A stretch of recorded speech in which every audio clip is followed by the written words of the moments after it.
আর চিংড়ি মাছের ঝাল করব।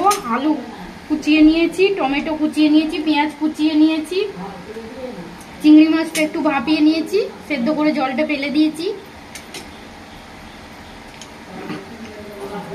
তেলটা গরম হয়ে গেছে, কালো জিরে দিয়ে দেবো ফোড়নে, কাঁচা লঙ্কা দিয়ে দেবো, চিংড়ি মাছগুলো দিয়ে দেবো,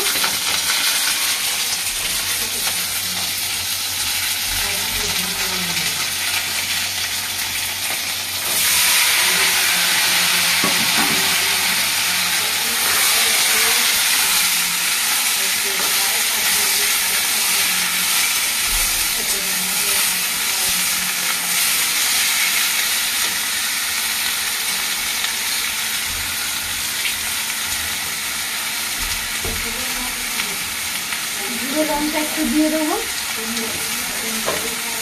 হলুদ গুঁড়ো দিয়ে দেবো,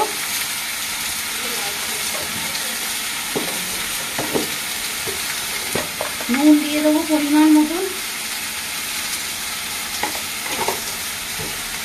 জিরে গুঁড়ো দিয়ে দেবো,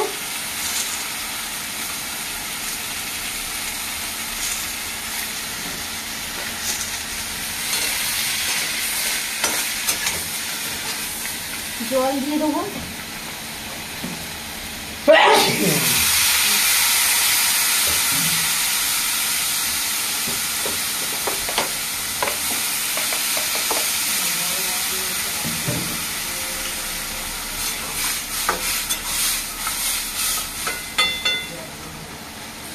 কিছুক্ষণ বাদে ফিরে আসছে।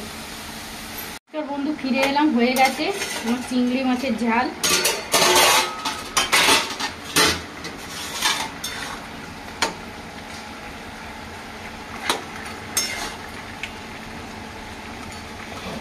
চিংড়ি মাছের ঝাল হয়ে গেছে, নামিয়ে নেবো।